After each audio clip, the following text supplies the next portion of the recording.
Hello boys and girls, and welcome back to the new episode of Football Unplanned. And as you know, Premier League is back after the international break, so we're gonna bring week 8 predictions for you guys. And before we get into the video, now we're on a road to 100 subscribers, so if you like this type of content, click that subscribe button. So yeah, the first match is Tottenham with West Ham, and just 2 points between those two teams makes this match very much interesting, and I'm really looking into it. Yeah, it's a nice start of the game week, and traditionally this match was always won by the hosts. Well, last year actually it wasn't the case because West Ham beat Tottenham in their field, and then it was a draw in the second match. But previous to last season, it's mostly like a home win. And I think I'll have to go with a home win now.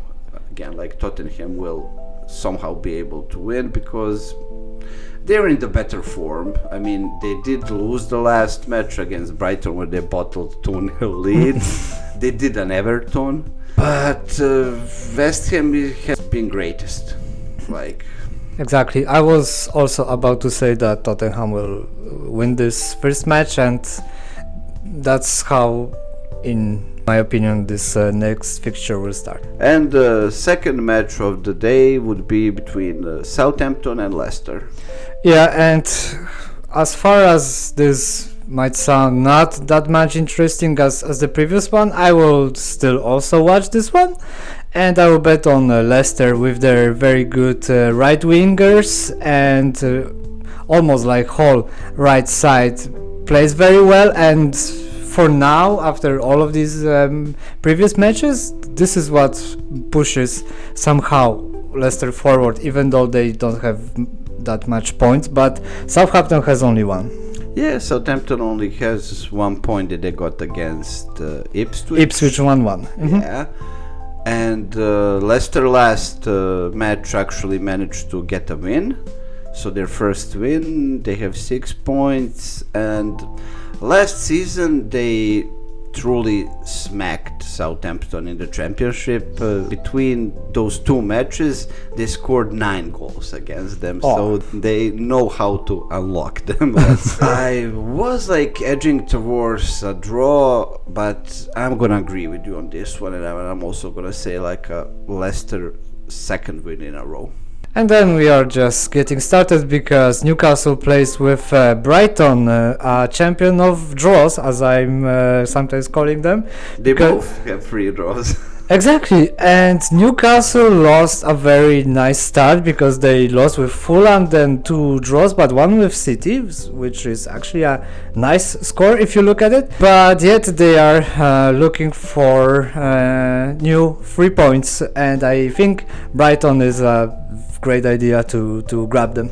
They literally have the same amount of points with exactly the same score. Last year Newcastle didn't manage to beat Brighton 1 single time, but I'm gonna blame their injury crisis on that. So again, I would have to say the same thing actually, and we will see that because both of these teams are now in 6th and 7th place, so they're very close to this elusive 5th place that will lead them to Champions League. What is he doing? He's beginning to believe. This year both of them aren't playing anywhere, so they are fresh now. Yeah, exactly, so that will give them a better chance to prepare for the league, because last year they both suffered because of actually playing in European football, and that's why I actually, if you remember, I tipped Newcastle to be even 4th, I think, when we were doing predictions at the beginning of the season. Exactly, yeah. So our next match is between Manchester United and Brentford. So I think the only fans that were actually looking forward to international break were Manchester United fans. I have crippling depression. After not the best start, and that's being generous to say, not the because best. They're at the 14th place. Imagine, with the second worst attack in the league.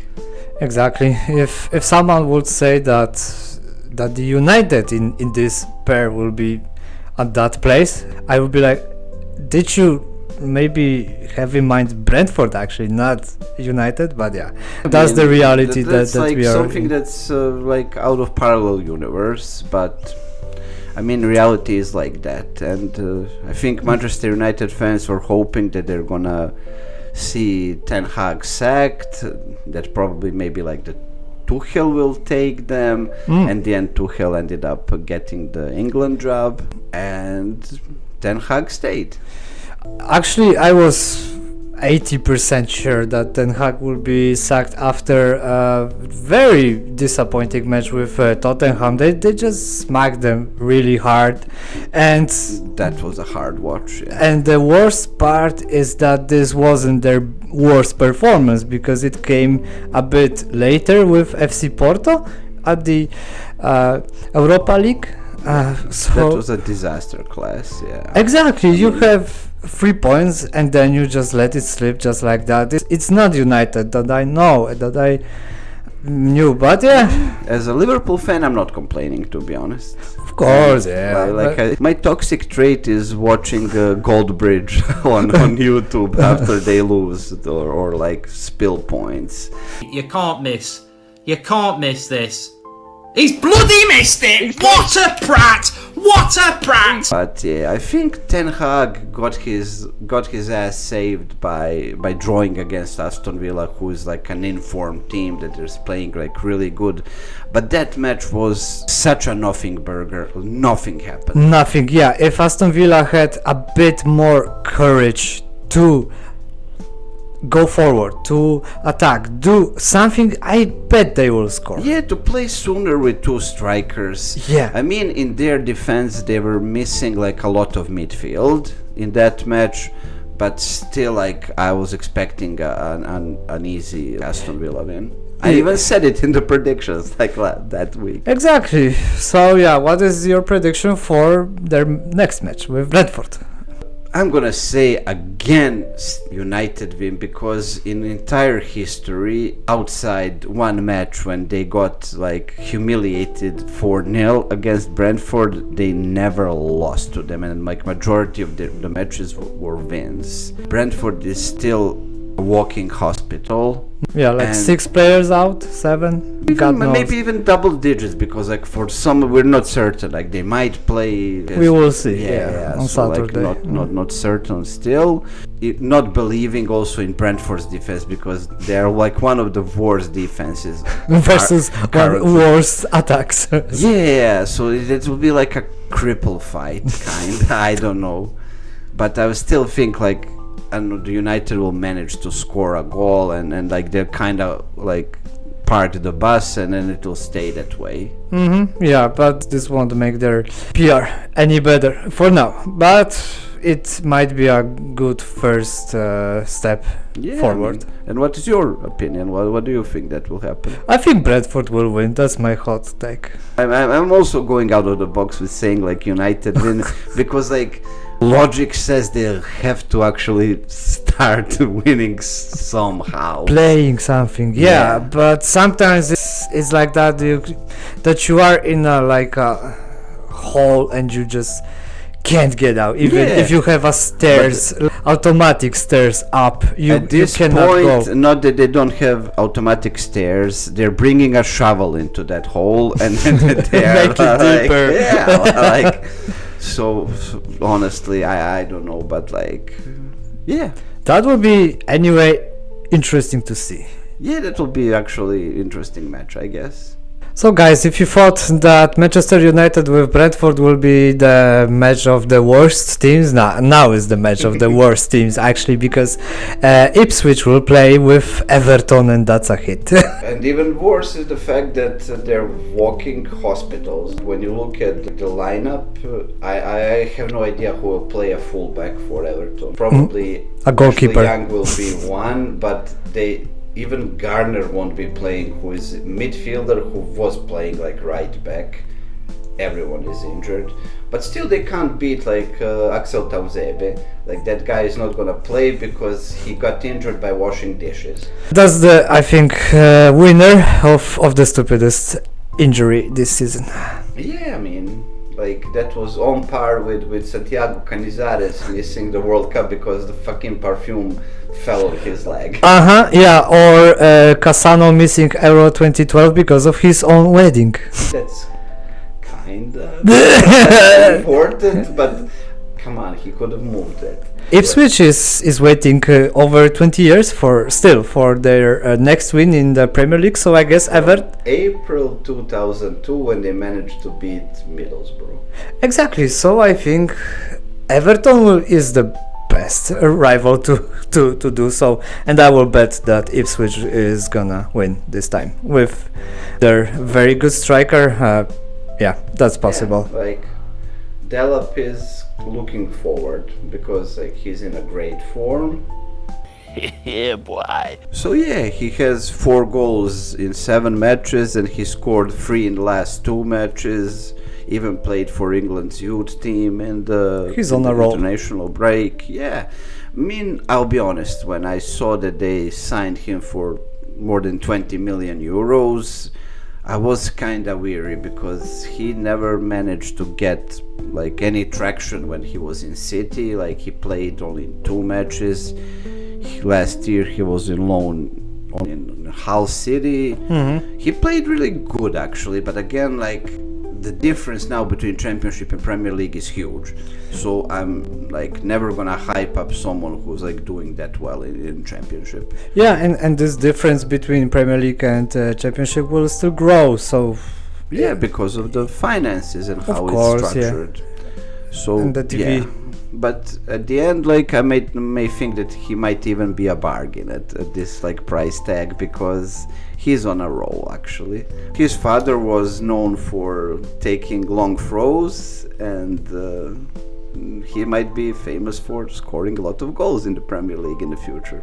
That's the best striker you can get. I mean, yeah, he's only 21, so... Get in there! Well done, he's 13. So the next match, Aston Villa, which is also on a roll, plays versus Fulham. Yeah, both teams are in decent form, even though Aston Villa now has like 2 consecutive draws. One was against United, like we mentioned in the United segment. The second was a surprise 2-2 draw against Ipswich. Fulham is actually playing above my expectations, to be honest, because I was expecting them to be decent, but like them losing Palhinha to Bayern is like a huge deal. But they made it work. Lukic is in his spot and he's playing pretty good football. Raul Jimenez again started to look like a striker from 2020 before this head injury. And Aston Villa is still gonna play without half of midfield. So I don't know. And also some defensive players. Yeah, like the Mings is still missing, and yeah, so I mean, I'm leaning towards the Villa win, but I think it's gonna be a draw. A draw? Okay, but I would say still Aston Villa might still win. I mean, I am edging towards this, but like I said, I'm gonna be like bold and say it's gonna be...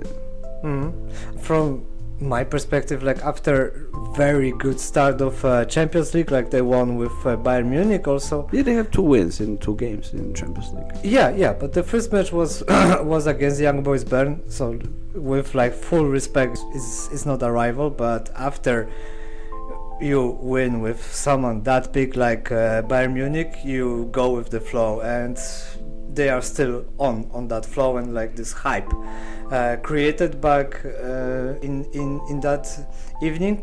So I would say for Fulham, like in a normal season, if Villa won't be playing in any Euro Cup, Fulham might get a draw, but I will still believe with that hype after Champions League, and Aston Villa might win this one.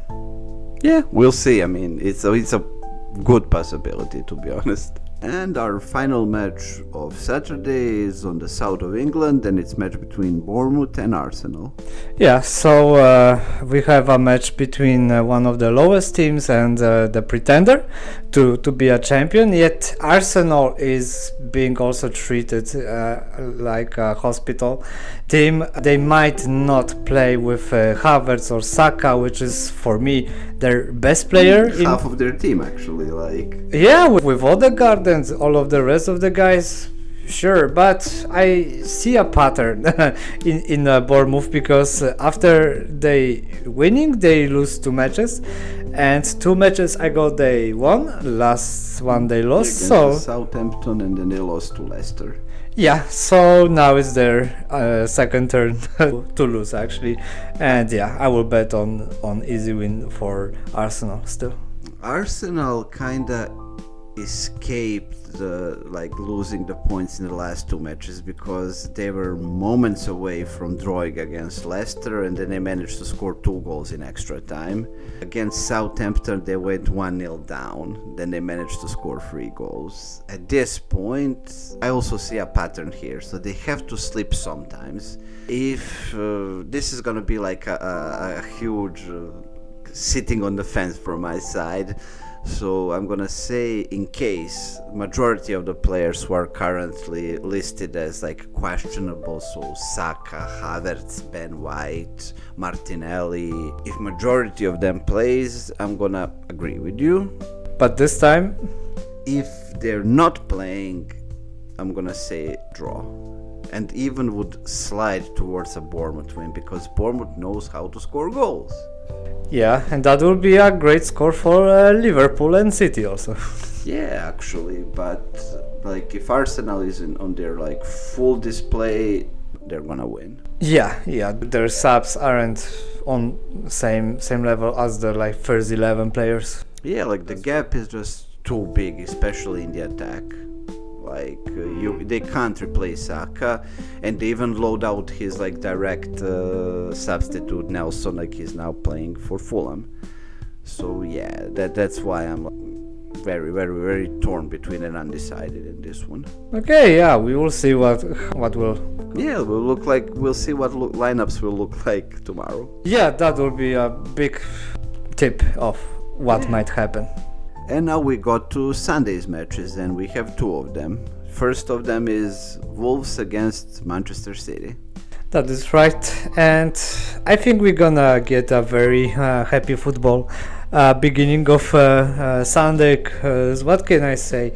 Even though Manchester City still will play without De Bruyne and Rodri, against Wolverhampton that's not an issue. They might even put some like under 17 players, and they still gonna be way better.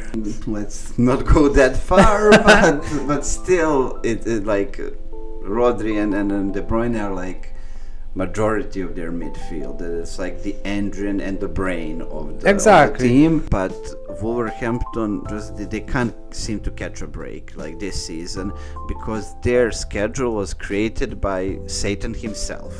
They already played Arsenal, Chelsea, Liverpool. Now they're playing City. They also played Aston Villa, Newcastle also. They're playing against literally the top 8 teams almost constantly since the start of all the time. Just like giving them points. They still have just 1 point. Exactly. They're down bad, but yeah, but their level. Yeah, but this still, I'm gonna say it's because of the schedule. Because it is in my opinion also, yeah, but like I try to say, their level rivals will come later, because yeah, like you said, they just needed to go through this like dark valley. They're going through like the Dante's circle of hell, like, exactly, deeper and deeper, and now they met the Satan himself, the Manchester City, the big boss, like the champions of England. And I mean, even like you said, without Rodri and then De Bruyne, I think still like the team that's bleeding goals as Wolves are, they still like Haaland by himself. It's scary thought. Exactly. So yeah, I would still want to see that match because, like I said, it's, I believe, gonna be a happy football opened match, very pretty much. Or else, if maybe Wolverhampton might park a bus, then yeah, we will see. Like, I mean, I don't expect Wolverhampton to park the bus, but my They're not problem that would be style, that Guardiola will be still too tactical, try not to open too much. too much respect for the rival. Yeah, I mean, you remember last year against Sheffield, they got 1-0. And then they stopped playing, and then Sheffield somehow scored, and then they had to attack again. Yeah. So that might be a case against, but like if it was any other team that likes to like be less cautious, I would say yeah, this is gonna be a goal fest.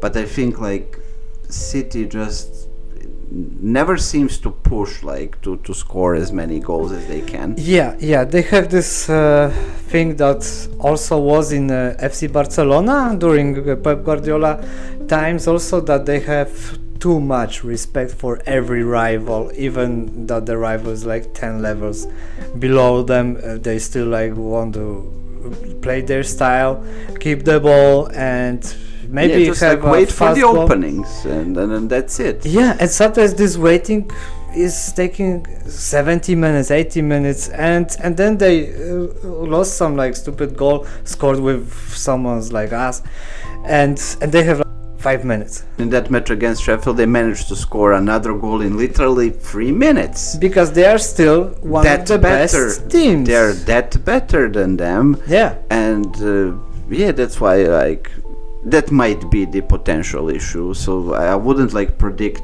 some like huge score line just because of this like cautious football that Guardiola is doing. If it was current Barcelona coach Flick, then I would say this is like a potential 7+ goals game. Like it was with Deportivo Alaves last time with Barcelona. Like because like Flick has completely different philosophy. If you meet like inferior like opposition, and I'm not saying this to be like rude or anything or disrespectful, just like let's keep it realistic. City is one of the top 3 teams in the world right now, and teams from the bottom of the Premier League can't compete with them in that case. So and couldn't for many years now. Exactly. And we're gonna finish Sunday with the biggest match of the game week, Liverpool versus Chelsea. Yeah, just like in sky jumpings, the best ones are the last ones, and now it's the same case because we're gonna see, I hope, big match, and for both of the teams losing the points now at this moment won't be a great idea, but that's football, that's the sport. That can always happen, but let's say Liverpool is at first place now currently. They only have 1 loss against Nottingham Forest. Chelsea is also playing really good football, but like the only difference is that at this point Chelsea play like mid-table teams mostly, and the only like top tier team that they played against was City, like in the first round. They lost that match 2-0, even though they, like in my opinion, played really good. Like they got unlucky. Like City took their chances, they didn't. And this is the second big test for Maresca. Like, is he Chelsea worthy coach? Because I'm not gonna lie, as a Liverpool fan, I was a bit scared about like Arne Slot coming and like how he will be able to replace Klopp. Yeah. But I think like outside this like loss against Forest, they were pretty comfortable in Champions League and in League also. So even though they're gonna be without Alisson, Kelleher is proved last season that he's competent goalkeeper really. So I'm not that scared about missing him. Yeah, and still having Chiesa in the squad, but he still requires sometimes just to get to know his new friends better. Yeah, on and the pitch. to get in the full shape, because like Premier League is physically most demanding league, and there's Right now, like yeah. levels ahead of Serie A in that regard. So yeah, it's gonna take him some time there, but yeah, let's say as a conclusion that I am gonna say like a Liverpool win at the end. I would also bet that Liverpool is gonna win, but it's gonna be a tight one. Yeah, Everyone is gonna yeah. be scared to go much more forward because of the counter Exactly, and both teams are really good in the attack. So yeah, it's gonna be really cautious game, but I'm still gonna say we're gonna watch like a pretty good football match, even though like it might be 1-1, 1-0, but it will still be a great match with a lot of like good football. Yeah, I just hope that someone will score in the first half, because this will actually open the match and change the tactics. That's definitely it. If that happens, like we're about to have like great second half, because exactly, just like buckle up. Yeah, and let's go. Let's go for a ride. So yeah, after very interesting Sunday, we have just a Monday, like a typical Monday, because Crystal Palace will enjoy some football. Nottingham Forest is second best defense currently in Premier League, and Crystal Palace is with United tied for the second worst offense. Mm-hmm. And this might potentially be like the worst match of this game week, because when you take into consideration the fact that since Nottingham Forest returned to Premier League, they played 4 matches, 3 of them were draws, 1 Forest win, and that was a 1-0 win. And in all of these matches, there was entirety of 5 goals. So it's not looking promising. Like it can be really bad and ugly football. Yeah, because both of the teams will still be kind of afraid of opening up, just to not screw up more their bad image for now in this season, and but still kind of wanted to. Forest is doing win. okay, to be honest. They're getting some wins. They're playing really good at the back, because they play like with a 5 back. It's much more cautious and more secure. And I don't know, Crystal Palace had a purple patch at the end of the last season where they managed to win, I think, like 7 out of 8 games or something like that. But this season, like they're just still not there. We will see. Like maybe Glasner did his magic like entirely for like a remainder of that season, and now he lost his way like with losing Michael Olise. But I don't know. I'm still gonna say Nottingham win, to be honest. Yeah. Like I'm leaning towards that, but Yeah, I will just look at the table, check who's higher, and yeah, Nottingham is far more higher than Crystal Palace, so yeah, Nottingham win, and that's gonna be it for this fixture. that would be it for this episode of predictions. Let us know in the comments, what do you think? Do you have any hot takes? Do you have any idea of what might happen? And I mean, we can even compete in the comments, like you give us your predictions and then we're gonna see who did better job at the end. Yeah, and I won't be surprised if our subscribers will do better. I mean, like, it's always a possibility, because like this is more of a fun prediction. We're not gonna say like bet on what we're saying. This Never. is more of a educated guesses than like some tips, and gamble responsibly, people. That is right. So with these kind words, we are just saying goodbye and see you in next episodes. And don't forget to subscribe. Tell your friends.